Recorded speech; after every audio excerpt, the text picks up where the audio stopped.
Game 1, Western Conference, 3-6 matchup. Los Angeles Lakers, Minnesota Timberwolves. And your Los Angeles Lakers got absolutely taken to town by 22. Anthony Edwards came with something to prove. 22 points, 9 assists, 8 rebounds. He made great decisions. He outplayed the Lakers. He went 8 of 22, but a lot of those misses came in later in the game.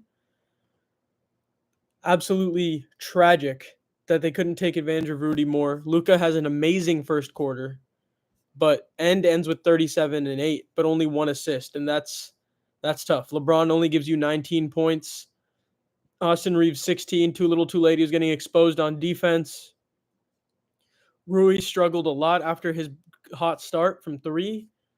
The Minnesota Timberwolves put bodies on the Lakers, big bodies. And ultimately, they completely outmatched the Lakers on all facets of the game today. Dante DiVincenzo with a crazy buzzer beater in the 10 the second, I think, and the half. And then Luka hits a crazy one in the third. But the momentum was theirs. Lakers overhelped to an insane degree. Naz Reid, 8 of 12 from the field, 6 of 9 from 3. Julius Randle, 4 of 6 from 3. Jaden McDaniels, 3 of 3 from 3. Mike Conley, 2 of 3 from 3. Edwards, 4 of 9 from 3. Nickeil Alexander-Walker didn't even get off. He was 1 of 6. And he's one of their better catch-and-shoot three-point shooters. The Lakers got exposed inside on the perimeter, could not rebound. It also came down to rebounding. If we're looking at the totals, 11 offensive rebounds for the Timberwolves. That's far too many. 33 defensive, and some other team rebounds, so they get 50.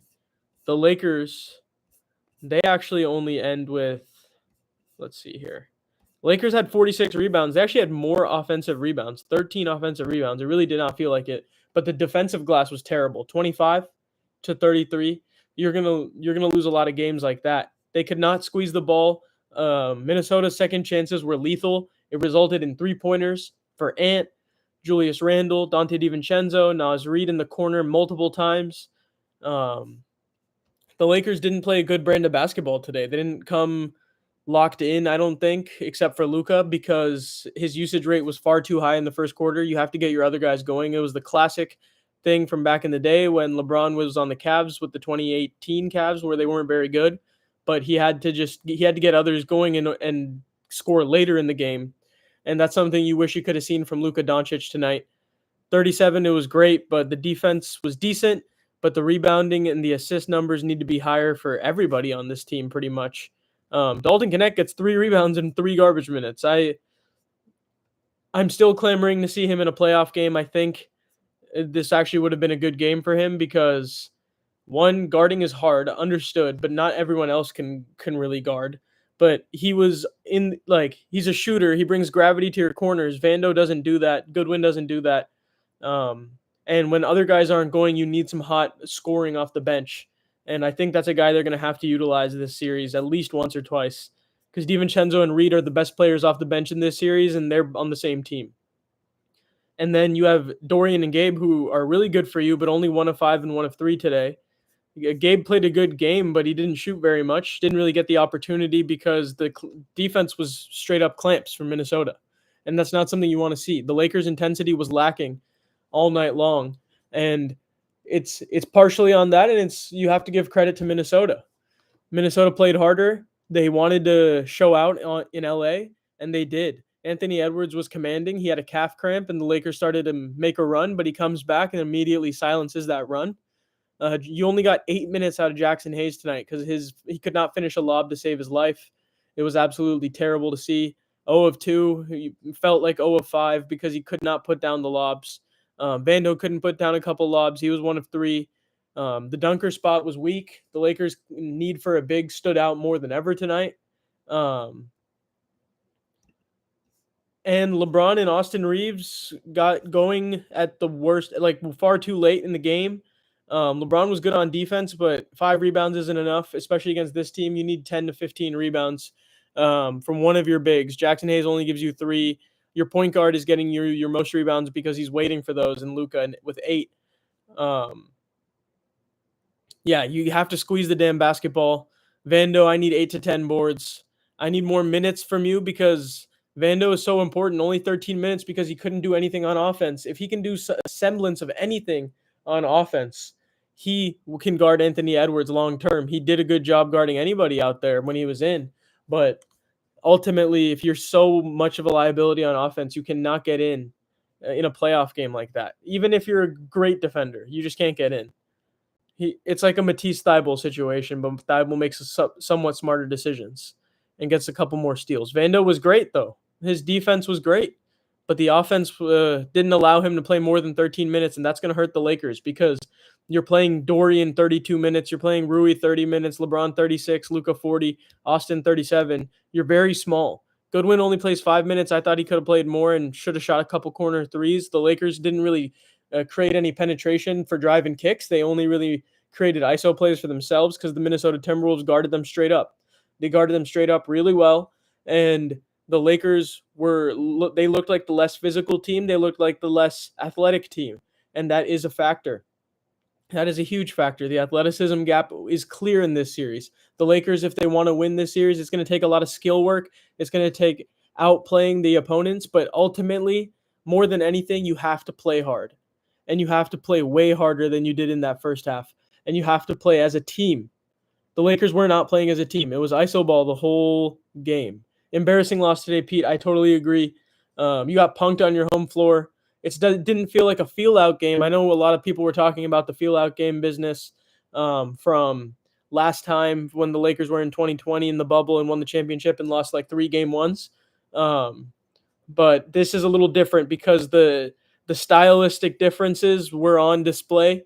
Obviously, you don't expect Minnesota to shoot like this all series, but who's to say they don't because they did this last year for 2 to 3 series.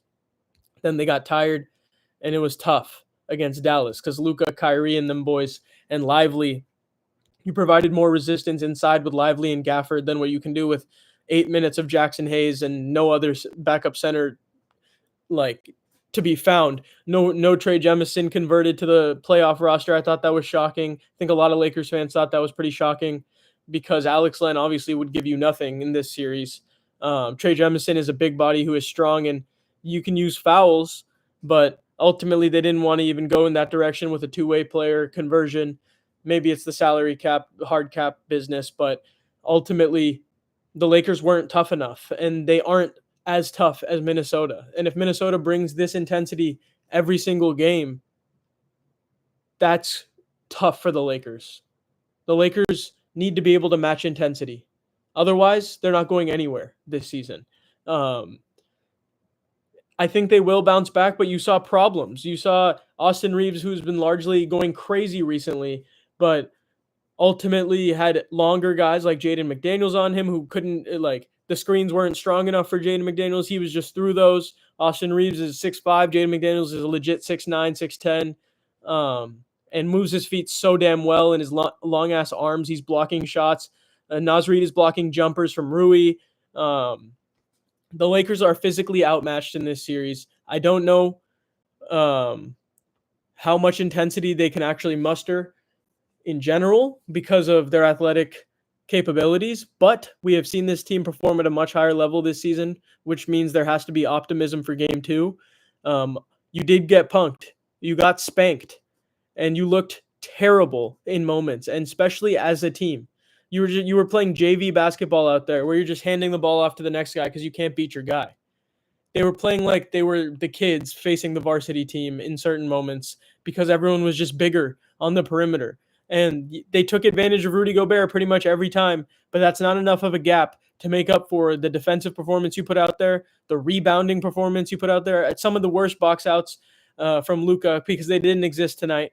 You needed to see him box the fuck out. Like, there was one possession where Nickeil Alexander-Walker is just in front of him under the hoop, and he pushes him in the back after a good defensive possession because you can't, and ultimately turning that defensive possession into 2 free throws for Nickeil Alexander-Walker. And then you're just ruining your momentum because you're not showing up where it matters most. Yes, you can score so well. Please keep doing that. But if you keep doing that and you keep playing the other side of the ball like this, you will get swept.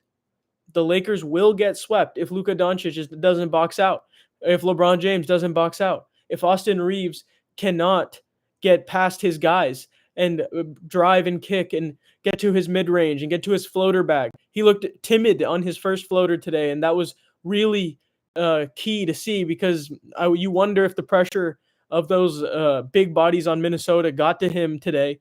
Maybe it's just an adjustment. It's been a while. The Lakers did take 4 days of rest since the game, since their final game. And then you have to remember Reeves, Luka, Gabe, DFS, all these older guys, except for Reeves and Luka, Vando, LeBron, Jackson Hayes, they sat out against Portland. And this team we have seen, when they are out of rhythm, they look horrible.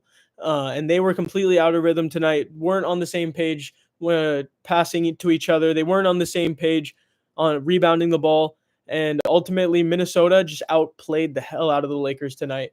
And that's what you have to chalk this game one up to. It's not a feel-out game. It's a legitimate win by Minnesota. And you have to give respect where respect's due, but the Lakers need to have a better plan for game 2. You can't do this overhelping shit where yes, Luka Doncic is on Anthony Edwards, but just because he's Luka Doncic on Anthony Edwards, you have to let him guard straight up, because if you overhelp off Randall, you overhelp off Naz Reid and Nickeil Alexander-Walker, even McDaniels, these guys were hitting their threes at a high rate. Conley, they're not going to hit at 100% rate for some of these guys every game. But you can't leave guys open in the playoffs. It's the playoffs. This is not the regular season. You have to take this shit seriously. And the Lakers looked like they did not take the other side of the ball seriously at all. And physically, they do not compare. They do not compare to McDaniels. They do not compare to Ant. And you have to bring new intensity in game 2. Chop shiz.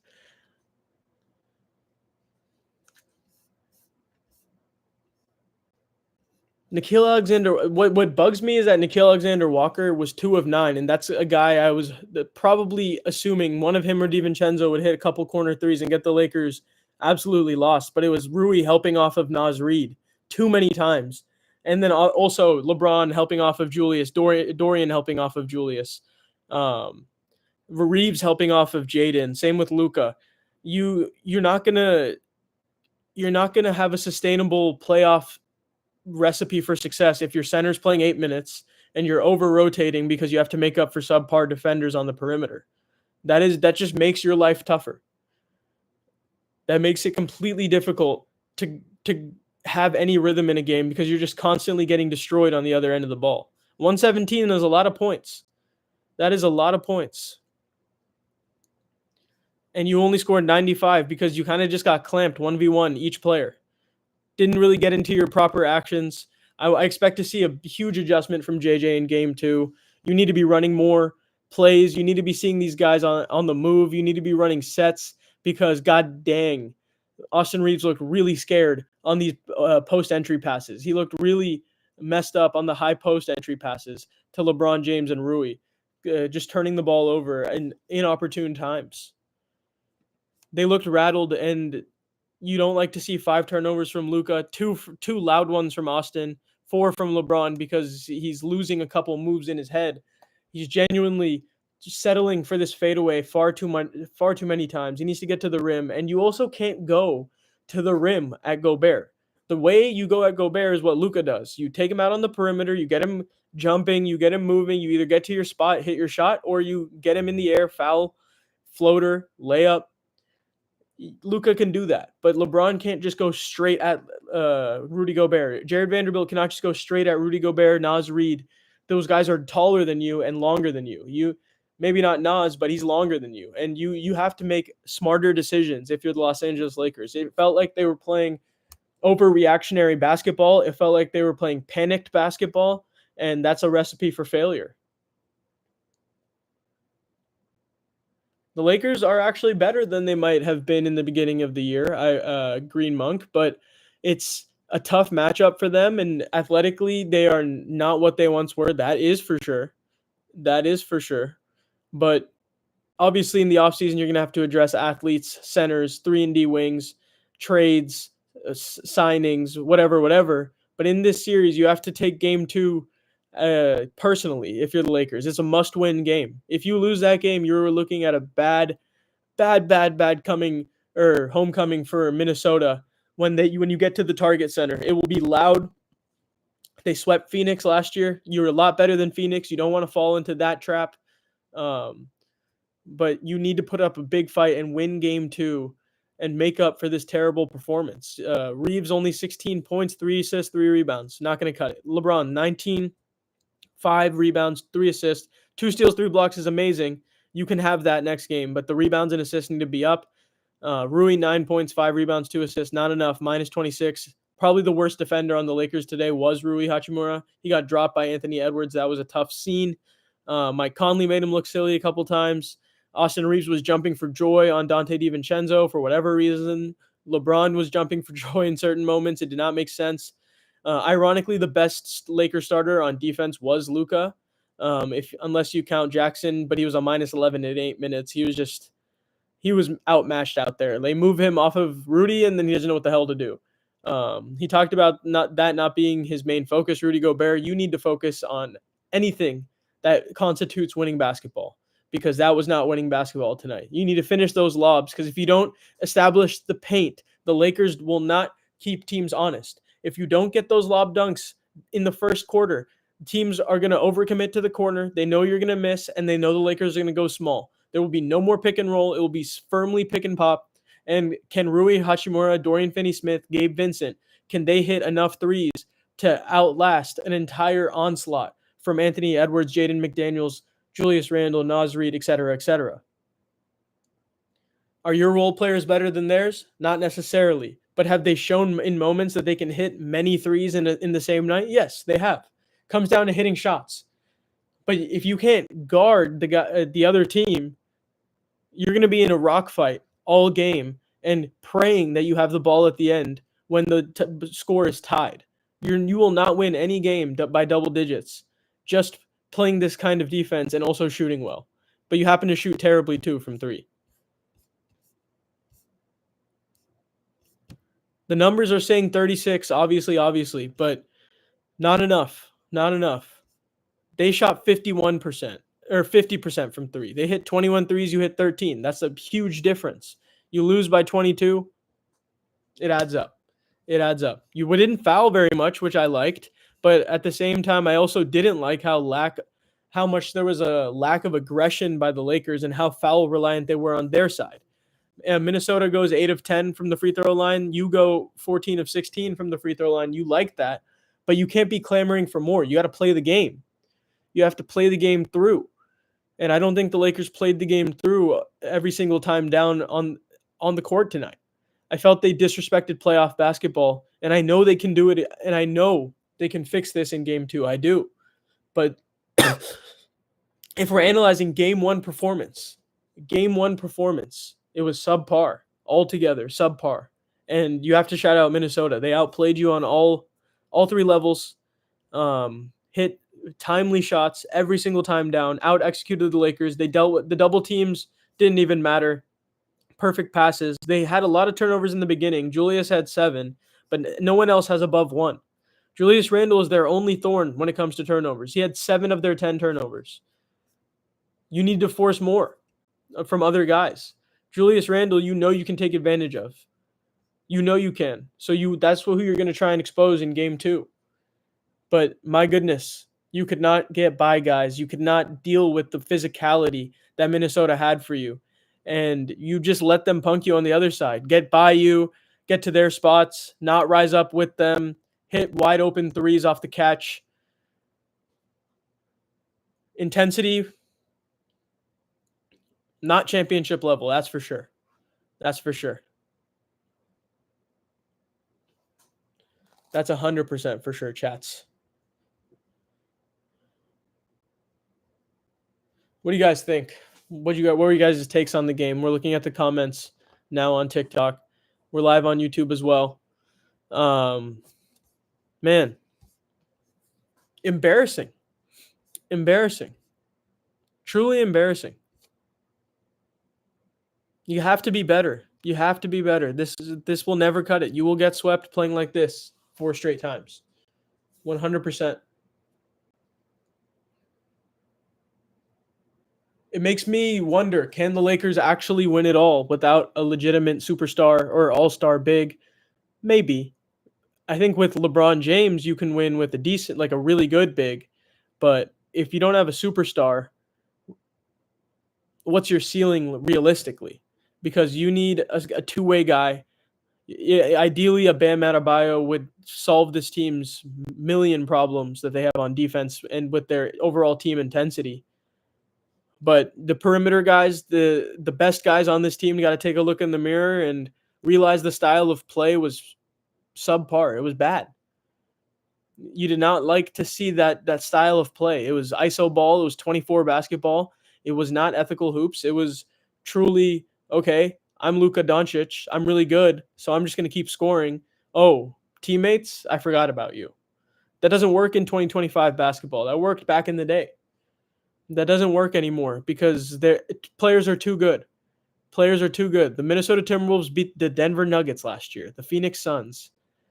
They had a good matchup with Dallas, and Dallas had a better roster at the big position than the Lakers do right now. Strictly at the big position. I think the Lakers obviously have LeBron and Reeves, and that will cancel out Kyrie. But Derrick Jones Jr. was an X factor.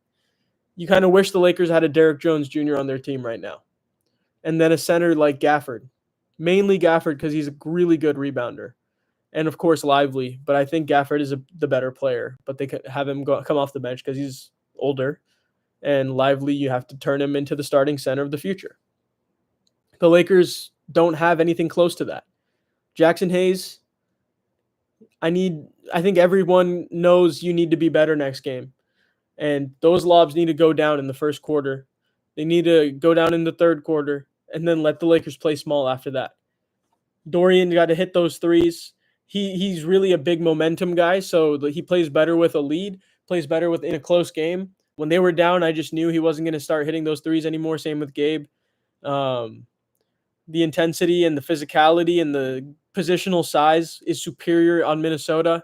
And you have to give props as we keep and we are doing. But the Lakers have a chance to actually win a series here. And you would at least like to see them bring playoff intensity, like JJ Redick talked about. We can check the quotes right now, actually. Jaden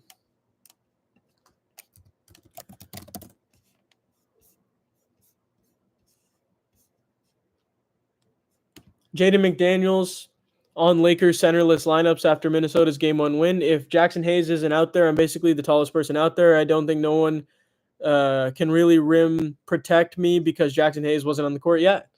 Yeah. Jaden McDaniels got to the rim at ease. He had like 3 to 4 just easy Euro steps to the lane. He gets the ball off really good action from Anthony Edwards, beating his men, getting a paint touch, kicking out, attack the closeout. People are just too small for you. You're longer than them. That should be easy Euro steps for Jaden McDaniels, and it was.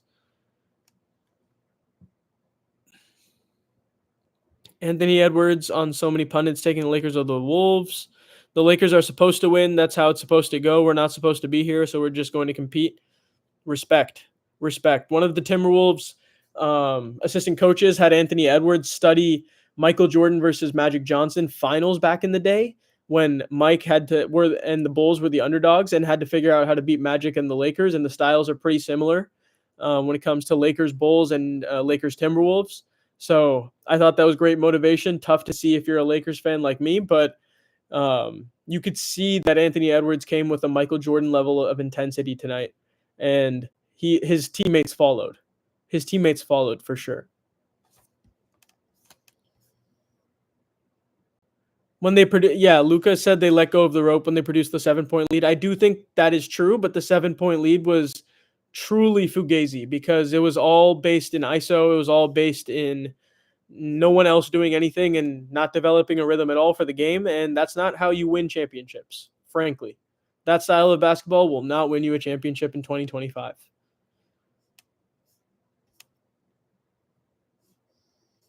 Also, Anthony Edwards, 9 assists with only 1 turnover. 9-to-1 ratio, that's amazing. That's amazing. He produced out of the Lakers' weak double teams.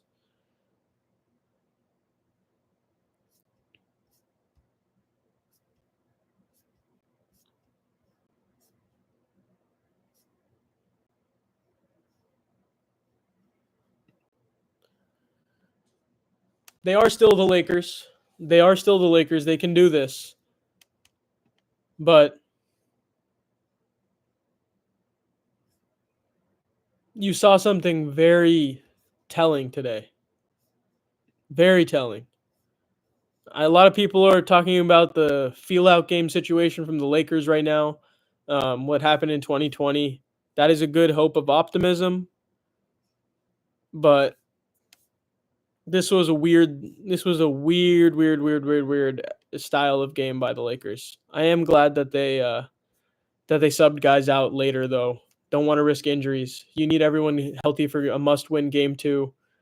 Um, and also, yeah, you can't be Lakers in 5 without losing the first game.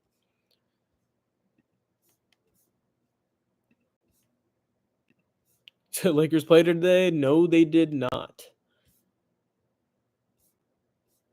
Dwight Howard posting memes of himself. That's hilarious.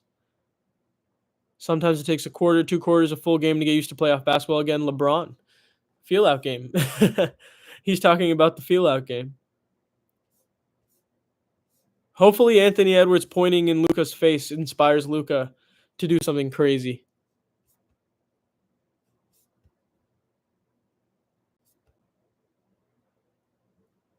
Crazy, man.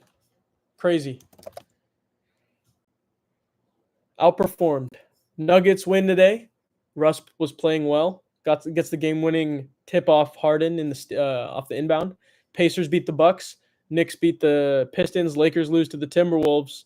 And tomorrow we get Memphis, OKC, Orlando, Boston, Cleveland, Miami, Houston, Golden State. We got the 7-2s and the 8-1s. Be interesting to see if the young teams show out or if the older teams show out, more experienced teams with more wins.